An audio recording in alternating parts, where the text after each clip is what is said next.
Let's welcome in Texas Republican Congressman Ron Paul. Congressman, thank you so much for taking the time to join us. You had an opportunity to hear what the president had to say. Do you agree or disagree with the choices being made this morning? Well, I can't agree with socialism. I mean, this is just more government. The idea that we can create wealth out of a printing press just doesn't make any sense to me. I think what we have here is a fleet of helicopters, and Ben Bernanke said that he could always re-inject credit into the market. But we're broke, we don't have real wealth, and this is all new credit, and we're going to guarantee everything. Everything. Bad loans, good loans, or whatever. It can't work. What if this is nothing more than pushing on a string? And sure, there's a lot of credit, but what if borrowers don't want to borrow, and what if lenders are still skittish? This is what the case has been. They haven't been wanting to.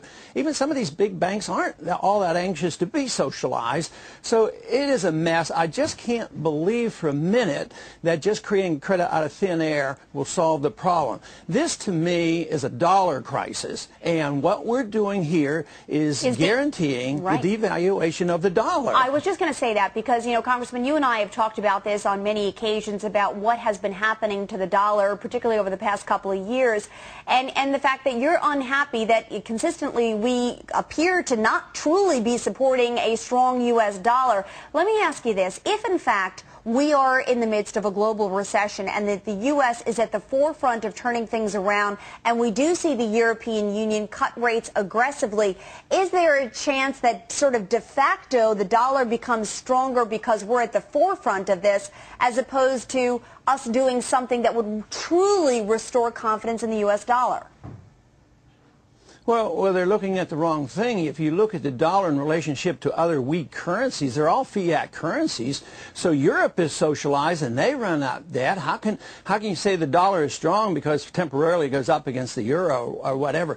What you have to look at is the purchasing power of the dollar. You have to look at the checkbook of every American consumer and whether they have any money left over. The value of the dollar goes down, the cost of living goes up, the standard of living goes down, taxes go up, the government keeps borrowing, keeps taxing. No, you cannot save the dollar by printing more dollars. And you can't save this financial system because the problem is based on the fact that we have been inflating and distorting the economy for so many years. So, Congressman, how do we turn this around? It appears to me as though we had, frankly, no choice in the matter here. We saw what the European Union was doing, and if we didn't do something similar, some would have suggested that all of our Band-Aid approaches that we put into place over the past 6 months would have had irreparable damage here in the United States. How do we change it?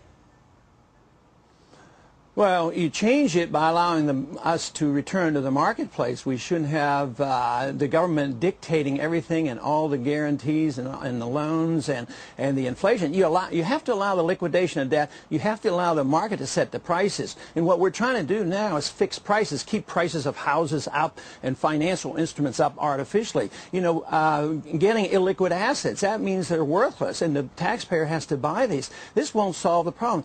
In a way, Japan did this. Remember how long they kept their assets on the books at false values, and we're doing the same thing again. It just delays the process. No, you can't get out of it without some pain. The question is, are you going to have a short, painful period of a year, or are you going to prolong the agony and turn us into a depression? The Nikkei was at peak in 1989, and it's still probably 20% of what it is. And this is what we're doing. We are guaranteeing that this process will last for a long, long time because we don't have sound money, we don't have sound economic principles. You can't save free markets by socialism. I don't know where this idea ever came from, but you save free markets by promoting free markets and sound money and balanced budgets.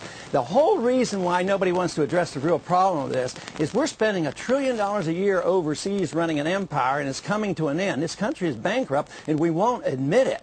And eventually, though, the dollar will go bust, and we will bring our troops home, and we will live within our means, but we ought to do it sensibly rather than waiting for the collapse of the dollar. And this is what we're doing. We're on the verge of destroying our dollar, and then you think we have problems now.